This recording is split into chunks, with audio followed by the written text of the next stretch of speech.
सोचिए, एक ऐसा इंसान जिसे लोग सीधा साधा समझते थे, जो हर बहस से दूर रहता था। लेकिन एक दिन वही इंसान ऐसी स्ट्रैटेजी से जीत गया कि सामने वाला चौंक गया। किसी ने पूछा, तूने ये सब सीखा कहां से? उसने सिर्फ एक किताब का नाम लिया, द आर्ट ऑफ वॉर। यह किताब लड़ाई की नहीं, समझ की है। यह किताब जीतने की नहीं, समझदारी से लड़ाई टालने की है। और आज हम यही सीखने आए हैं, कैसे बिना हथियार उठाए जिंदगी की हर लड़ाई जीती जाती है, कैसे हर मुश्किल का सामना किया जाता है दिमाग से, डर से नहीं। हर एक चैप्टर ऐसा है जैसे किसी सैनिक को युद्ध से पहले दिए गए गुप्त निर्देश। स्वागत है किताबी मंजिल, आपके अपने हिंदी ऑडियो बुक चैनल में। चलिए शुरुआत करते हैं चैप्टर 1 से। चैप्टर 1, जीतने से पहले की तैयारी। एक बार एक राजा ने अपने मंत्री से पूछा, अगर हम युद्ध में हार गए तो? मंत्री मुस्कुराया और बोला, तो समझिए, आपने लड़ाई की शुरुआत जीतने से पहले ही कर दी थी। जीत या हार मैदान में तय नहीं होती, वो तय होती है उस मैदान पर कदम रखने से पहले की रणनीति में। सुनतजू इस किताब में सबसे पहली बात यही कहते हैं, युद्ध वो नहीं होता जो तलवार से लड़ा जाए, असल युद्ध वो होता है जिसे रणनीति से जीता जाए। अब जरा सोचिए, हम अपनी जिंदगी में भी कितनी बार बिना सोचे समझे फैसले ले लेते हैं। छोटे मोटे झगड़े, ऑफिस की पॉलिटिक्स, कॉम्पिटिटिव सिचुएशंस, हर बार हम सीधे एक्शन लेते हैं पर स्ट्रैटेजी भूल जाते हैं। एग्जाम्पल लो, अगर आप किसी प्रोजेक्ट में अपनी वैल्यू दिखाना चाहते हो और बिना प्लान किए सीधा काम करना शुरू कर दो, तो हो सकता है आपका काम नजर ही ना आए। लेकिन अगर आप पहले सोचो कि किस मोमेंट पर कौन सा काम दिखेगा, किस स्टेक होल्डर को क्या दिखाना है, तो बिना ज्यादा मेहनत के आपकी विजिबिलिटी और इम्पैक्ट दोनों बढ़ जाते हैं। यही है पहले से सोचने की ताकत। सुन त्सू कहते हैं, जिसने खुद को और अपने दुश्मन को अच्छी तरह जान लिया, वो 100 युद्धों में भी हार नहीं सकता। अब यहां दुश्मन का मतलब कोई इंसान नहीं, बल्कि वो चैलेंज है जो आपको रोक रहा है। प्रोक्रेस्टिनेशन, कंपैरिजन, डिस्ट्रैक्शन या फिर सेल्फ डाउट। अब सोचिए, अगर आप हर दिन की शुरुआत 5 मिनट स्ट्रैटेजी से करें, आज क्या करना है, क्यों करना है और कैसे करना है, तो क्या आपकी प्रोडक्टिविटी, क्लैरिटी और कॉन्फिडेंस नहीं बढ़ेगी? इसलिए यह पहला चैप्टर हमें सिखाता है, तैयारी में ही आधी जीत होती है। और अगले चैप्टर में हम जानेंगे, लड़ाई जीतने के लिए कब ना लड़ना ही समझदारी होती है। चैप्टर 2, जीतना जरूरी नहीं, सही वक्त पर ना लड़ना जरूरी है।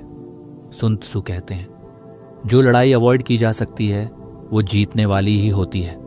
अब यह सुनकर थोड़ा अजीब लग सकता है, मतलब जीतना है तो लड़ना कैसे छोड़ दें? एक सच्ची घटना से समझते हैं। 2001 में एक बड़ी आईटी कंपनी ने एग्रेसिव मार्केटिंग से कई नए क्लाइंट्स तो जीत लिए, पर अंदर की टीम काम के दबाव से टूटने लगी। वो हर कॉन्ट्रैक्ट में कूदते रहे, हर कस्टमर जरूरी है सोचकर, पर 6 महीने बाद वही क्लाइंट्स डिसैटिस्फैक्शन और डिले की वजह बन गए। मैनेजमेंट को समझ आया, हर लड़ाई लड़ना जरूरी नहीं होता।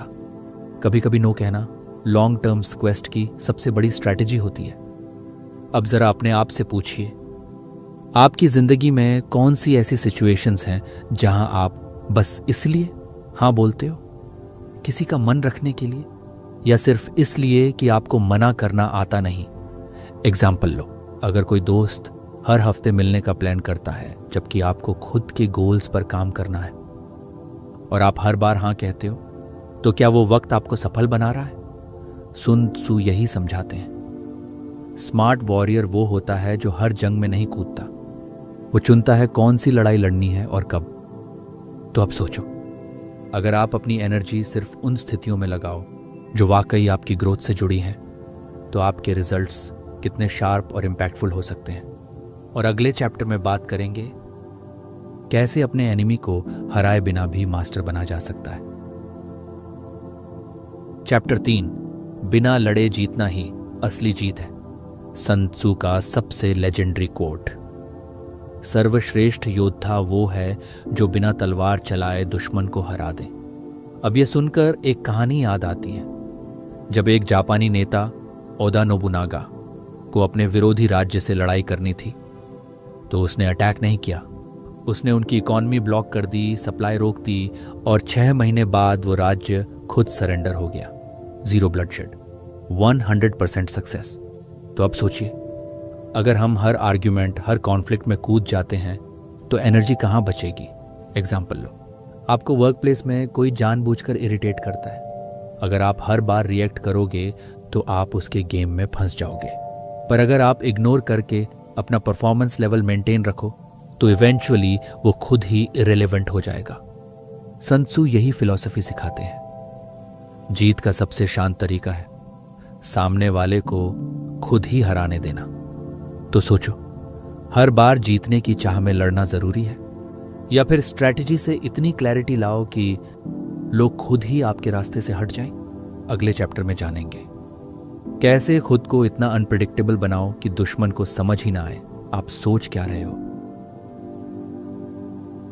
चैप्टर 4, अपने इरादे छुपाओ, चालें नहीं। सुन त्सू कहते हैं, दिखाओ कुछ और, सोचो कुछ और, तभी असली रणनीति बनती है। यह सुनकर एक पुरानी पॉलिटिकल स्टोरी याद आती है, जब एक देश ने यूनाइटेड नेशंस में साफ कहा कि हम शांति चाहते हैं, लेकिन उसी वक्त सीक्रेटली उन्होंने बॉर्डर पर सारे सोल्जर्स अलर्ट पर रख दिए। नतीजा, हमला हुए बिना ही दूसरा देश पीछे हट गया। Unpredictability is power. अब रियल लाइफ में सोचिए, कभी आप कोई नया प्रोजेक्ट शुरू कर रहे हैं लेकिन आप हर किसी को बता देते हो, मैं ये करने वाला हूं, उसमें जा रहा हूं। फिर क्या होता है? या तो लोग डिमोटिवेट करते हैं या आपकी प्लान की हवा निकल जाती है। सन त्सू यहां सजेस्ट करते हैं, अपनी दिशा मत बदलो, बस धूल उड़ाओ ताकि कोई डायरेक्शन ना समझ सके। एग्जाम्पल लो, मान लो आप जॉब स्विच करना चाहते हो। अगर आप अभी से सबको बता दोगे तो या तो ऑफिस पॉलिटिक्स शुरू हो जाएगी या आपको डेमोटिवेट किया जाएगा। लेकिन अगर आप क्वाइटली स्किल सीखो, नेटवर्क बनाओ और अचानक ऑफर लेटर दिखाओ तो गेम आपके कंट्रोल में होगा। अब सोचिए, अगर आप अपने रियल प्लान सीक्रेट रखो तो आपकी लाइफ कितनी ज्यादा कंट्रोल में आ सकती है। अगले चैप्टर में जानेंगे कैसे अपनी ताकत को धीरे धीरे इकट्ठा करके फाइनल मोमेंट में बड़ा इंपैक्ट लाया जाता है। चैप्टर 5, अपनी ताकत छुपाओ, असर दिखाओ। सुन त्सू का सिद्धांत है, अपनी पूरी ताकत एक साथ मत दिखाओ। असर तब होगा जब सबको लगे कि तुम कुछ नहीं कर रहे और अचानक तुम सबसे आगे निकल जाओ। एक रियल स्टोरी याद आती है, महेंद्र सिंह धोनी की कप्तानी। शुरुआत में लोग उन्हें अंडर एस्टिमेट करते थे। He spoke less, smiled more, but जब डिसीजन लेने का वक्त आया, he was always 3 steps ahead। यही है चुपचाप पावर बिल्ड करना। अब सोचो, अगर आप किसी स्किल में लगातार प्रैक्टिस कर रहे हो बिना सोशल मीडिया पर फ्लॉन्ट किए, तो एक दिन जब आप रिजल्ट दिखाओगे लोग शॉक में आ जाएंगे। एग्जाम्पल लो, आप क्वाइटली कोडिंग सीख रहे हो और एक दिन अपनी खुद की ऐप लॉन्च कर देते हो। रिएक्शन क्या होगा? तू कब से कर रहा था ये सब? सुन त्सू कहते हैं, टाइगर की तरह बनो, शांत रहो, सही वक्त पर छलांग मारो। अब सोचिए, अगर आप हर दिन अपनी एनर्जी क्वाइटली अपने स्किल में लगाओ तो 1 साल बाद आपका एक्सप्लोजन कितना इंपैक्ट लाएगा। अगले चैप्टर में जानेंगे कैसे एनिमी को तोड़ने के लिए फोर्स नहीं, स्ट्रैटेजी का इस्तेमाल होता है। चैप्टर 6, फोर्स से नहीं फोकस से जीत होती है। सुन त्सू कहते हैं, कभी भी फ्रंट अटैक मत करो, उसके डिफेंस को समझो और वहां से एंट्री करो जहां वो वीकेस्ट है। अब ये सुनकर एक रियल वॉर केस याद आता है, battle of Troy the battle, जहां पूरे 10 साल तक ग्रीक आर्मी फ्रंट से कुछ नहीं कर पाई, लेकिन एक दिन उन्होंने अंदर वुडन हॉर्स भेजा जिसमें छुपकर आर्मी अंदर घुसी और जीत दर्ज की। लेसन, फोर्स नहीं, स्ट्रैटेजी। अब सोचिए, आप भी किसी चीज को बार बार फोर्स से अचीव करना चाह रहे हैं। ज्यादा मेहनत, ज्यादा टाइम, ज्यादा प्रेशर, पर रिजल्ट फिर भी एवरेज है। एग्जाम्पल लो, अगर आप बार बार अपने पेरेंट को कन्विंस कर रहे हो किसी करियर के लिए, लेकिन हर बार टकराव हो रहा है, क्या होगा अगर आप उनकी चिंता समझो, फिर उन्हें एग्जाम्पल्स, फैक्ट्स और पेशेंस के साथ ट्रस्ट दिलाओ। हो सकता है वो सेम चीज धीरे धीरे एक्सेप्ट कर लें। सुन त्सू कहते हैं, हार्ड हिट मत करो, स्मार्ट हिट करो। अब सोचिए, अगर आप अपने हर प्रॉब्लम को डीप ऑब्जर्व करो, उसका वीक पॉइंट समझो, तो आप कितनी आसानी से बिना लड़ाई रिजल्ट ले सकते हो। अगले चैप्टर में जानेंगे कैसे आप एनिमी को हराए बिना ही जीत दर्ज कर सकते हो। चैप्टर 7, लड़ाई से पहले जीत तय होनी चाहिए। सुन त्सू कहते हैं, जो पहले जीत तय करता है और फिर युद्ध में उतरता है, वही विजयी होता है। अब इस बात को एक असली घटना से समझो। 1971 के इंडिया पाक वॉर में जनरल मानेकशॉ ने युद्ध से पहले महीनों तक तैयारियां की। लड़ाई की प्लानिंग, पाकिस्तान की कमजोरियां और टाइमिंग तक सोची गई थी। जब युद्ध शुरू हुआ तो सिर्फ 13 दिनों में इंडिया ने शानदार जीत दर्ज की। यानी जीत मैदान में नहीं, स्ट्रैटेजी रूम में तय होती है। अब अपनी लाइफ में सोचो, क्या आप पहले प्लान बनाते हो फिर एक्शन लेते हो, या बिना स्ट्रैटेजी के भागते रहते हो? एग्जाम्पल लो, अगर आप बिजनेस शुरू करना चाहते हो तो क्या बिना मार्केट रिसर्च, बिना क्लियर यूएसपी के शुरू कर दोगे? सुन त्सू कहते हैं, लड़ाई से पहले जितना क्लैरिटी है उतना ही नुकसान कम होगा। अब सोचो, अगर आप हर कदम से पहले 3 चीजें साफ कर लो, मेरा मकसद क्या है, मेरा तरीका क्या है, मेरी कमजोरी कहाँ है, तो जीत ऑलमोस्ट पक्की हो जाएगी। अगले चैप्टर में जानेंगे कैसे बिना लड़ाई अपनी आर्मी को कॉन्फिडेंट और दुश्मन को कंफ्यूज रखा जाता है। चैप्टर 8, आर्मी की हालत से स्ट्रैटेजी का अंदाजा लगाओ। सुन त्सू कहते हैं, दुश्मन की ताकत को देखकर नहीं, अपनी सेना की हालत देखकर स्ट्रैटेजी बनाओ। एक असली इंसिडेंट, अलेक्जेंडर द ग्रेट ने एक बार अपने थके हुए सोल्जर्स को आराम देने के लिए युद्ध पोस्टपोन कर दिया, जबकि उसके एडवाइजर्स कह रहे थे अटैक नाउ। अलेक्जेंडर ने कहा, जीत स्ट्रैटेजी से नहीं, रेडीनेस से आती है। और जब आर्मी फुली रिकवर्ड थी तब उन्होंने हमला किया और बिना ज्यादा नुकसान के जीत गए। अब सोचो, कभी आप खुद थके, कंफ्यूज्ड, ओवरवेल्म्ड होते हो और उसी हालत में कोई बड़ा फैसला ले लेते हो? एग्जाम्पल लो, अगर आप बर्नआउट हो और उसी दिन कोई जॉब चेंज या करियर डिसीजन ले लो तो क्या वो सही होगा? sun tzu सिखाते हैं, पहले अपनी स्थिति को मजबूत करो, फिर मैदान में उतरो। तो अब सोचो, क्या आपकी इनर आर्मी यानी माइंड, इमोशंस, हेल्थ रेडी है? अगले चैप्टर में जानेंगे कैसे लड़ाई जीतने से पहले खुद को अंदर से शांत करना जरूरी है।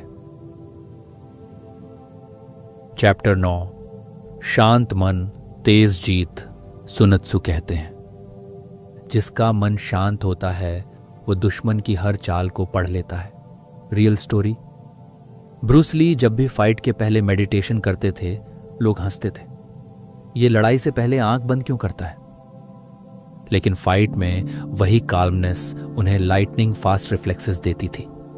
उनका मंत्र था, be water, adaptable, calm and clear. अब सोचिए, जब आप किसी टेंशन में होते हो तो आपके सारे डिसीजंस कैसे हो जाते हैं? या तो जल्दीबाजी में या पूरी कंफ्यूजन में। एग्जाम्पल लो, अगर आप किसी से लड़ाई के बाद ईमेल लिखते हो तो शायद उसमें ऐसे वर्ड्स हों जो आपको रिग्रेट कराएं। सुन त्सू कहते हैं, शांत दिमाग ही असली वेपन है। तो अब सोचो, अगर आप हर क्रिटिकल डिसीजन से पहले सिर्फ 10 मिनट शांत बैठें तो आपका जजमेंट कितना स्पष्ट हो जाएगा। अगले चैप्टर में जानेंगे कैसे दूसरों की इमोशंस से खेलने से भी लड़ाई जीती जा सकती है।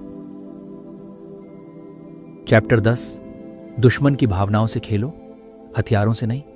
सुन त्सू कहते हैं, अगर तुम दुश्मन को गुस्से में ला सको तो वो अपना संतुलन खो देगा। अब सुनो, India versus Australia cricket match 2001, जब हरभजन सिंह ने लगातार स्लेजिंग से रिकी पोंटिंग को परेशान कर दिया। पोंटिंग गुस्से में शॉट खेलते रहे और जल्दी आउट हो गए। गेम साइकोलॉजी से जीता गया, बैट से नहीं। अब सोचिए, आपकी जिंदगी में ऐसे लोग हैं जो आपके भावनाओं से खेलते हैं। क्या आप हर बार ट्रैप में आ जाते हो? एग्जाम्पल लो, अगर कोई आपको बार बार प्रोवोक करता है और आप हर बार रिएक्ट करते हो, तो जीत उसकी हुई, चाहे वो कुछ बोले या ना बोले। सुन त्सु कहते हैं, दूसरे के मूड को डिस्टर्ब करो लेकिन खुद हमेशा शांत रहो। अब सोचो, अगर आप दूसरों के एक्शंस पर कंट्रोल करना सीख लो बाय अंडरस्टैंडिंग देयर पैटर्न्स, तो आपकी जीत पक्की नहीं हो जाएगी। अगले चैप्टर में जानेंगे कैसे लोकेशन और टाइमिंग से बिना एक्स्ट्रा ताकत के जीत पाई जाती है। चैप्टर 11, समय और स्थान तय करते हैं जीत का रास्ता। सुन त्सु कहते हैं, वो योद्धा हमेशा जीतता है जो बैटलफील्ड खुद चुनता है। एक real incident, battle of Kurukshetra, जहां पांडव ने पूरी स्ट्रैटेजी लोकेशन और टेरेन के हिसाब से बनाई। हर अटैक, हर डिफेंस जगह के हिसाब से ऑप्टिमाइज किया गया। Result, less soldiers, maximum impact. अब इमेजिन करो, आपका बैटलफील्ड क्या है? Office politics, career decisions, relationships? क्या आप वो लड़ाई वहां लड़ रहे हो जहां आपको एडवांटेज है? एग्जाम्पल लो, अगर आप इंट्रोवर्ट हो तो क्या जरूरी है हर मीटिंग में माइक पकड़ना, या आप अपनी पावर एक वेल रिटन ईमेल या प्रेजेंटेशन से दिखा सकते हो? सुन त्सु कहते हैं, अपने स्ट्रेंथ्स को पहचानो और वहां प्ले करो जहां आपका इम्पैक्ट ज्यादा है।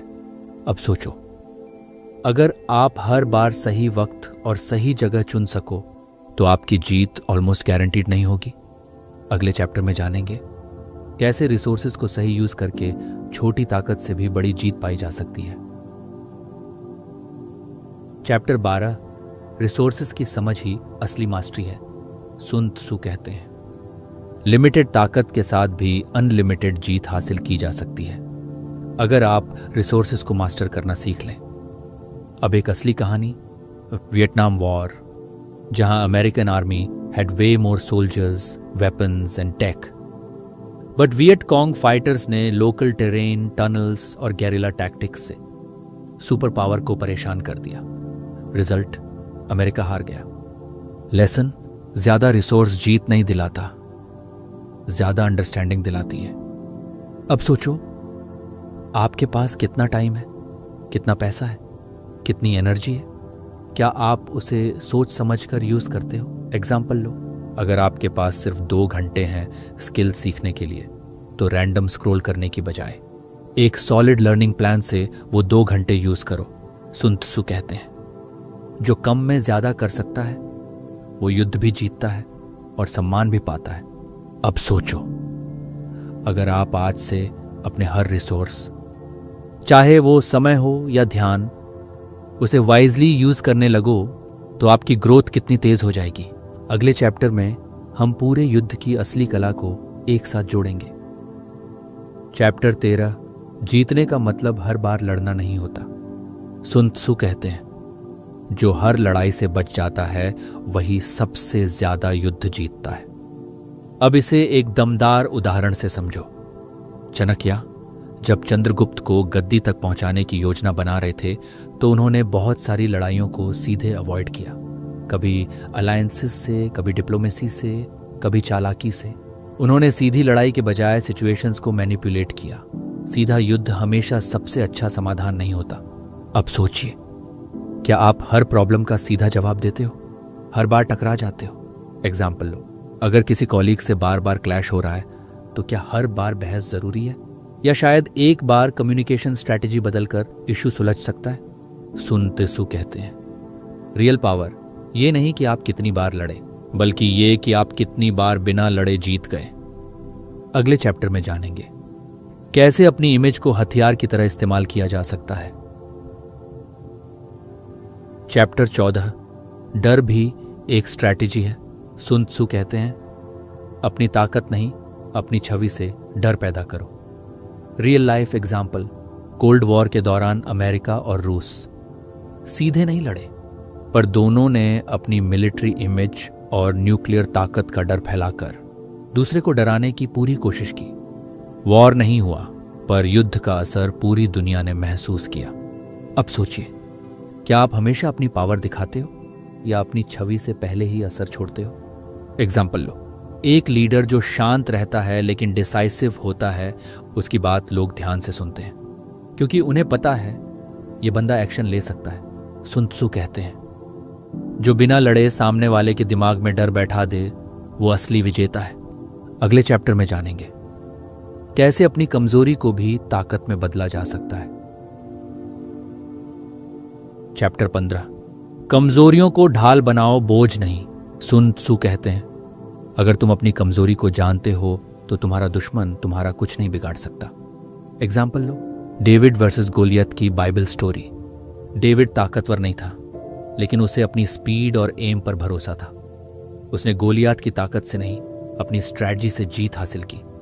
अब सोचिए, क्या आप हर बार अपनी कमजोरियों को छुपाते हो या उनसे भागते हो, या फिर उन्हें समझकर अपने पक्ष में यूज करते हो? एग्जाम्पल, अगर आप शाय हो तो अपनी सुनने की स्किल से लोगों को ट्रस्ट दिला सकते हो। शाइनेस आपकी वीकनेस नहीं, डेप्थ है।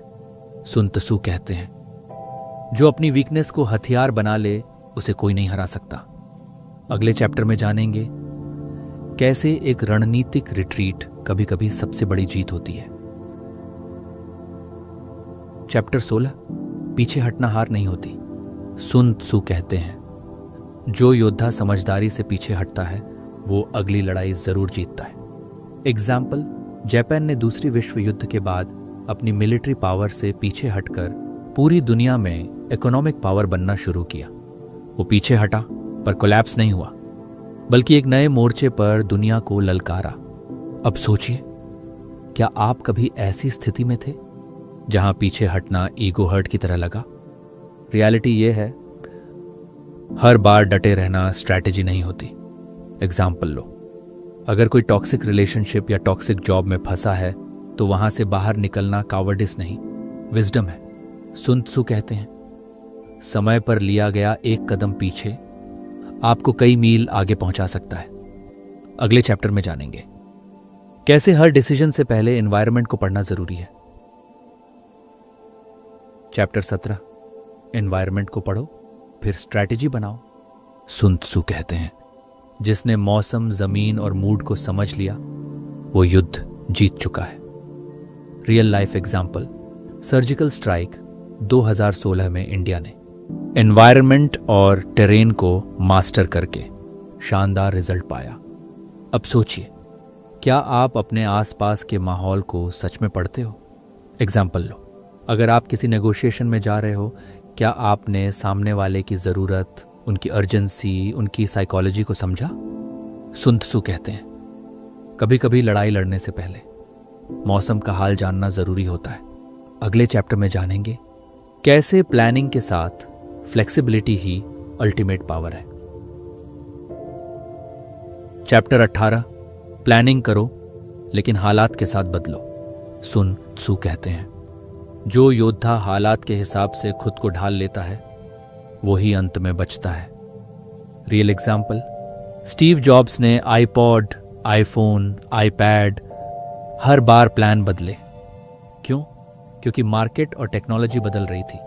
फिक्स्ड प्लान से वो कभी सफल नहीं हो पाते। अब सोचिए, क्या आप रिजिड हो? क्या हर प्लान को पत्थर की लकीर मानते हो?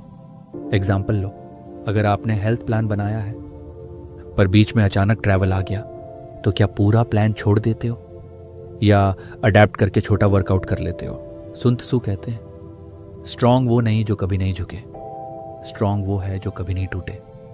अगले चैप्टर में जानेंगे कैसे असम्पशन से नहीं, रियल इंटेलिजेंस से रणनीति बनानी चाहिए। चैप्टर 19, इंटेलिजेंस के बिना स्ट्रैटेजी अधूरी है। सुन त्सू कहते हैं, जानकारी के बिना बनाई गई योजना बस हार का निमंत्रण है। Real story, operation Entebbe 1976, Israel ने युगंडन एयरपोर्ट पर हॉस्टेज रेस्क्यू किया क्योंकि उन्हें अंदर की एग्जैक्ट इंटेलिजेंस मिली थी। हर सोल्जर, हर दीवार, हर टाइमिंग, सब जानकारी से तय था।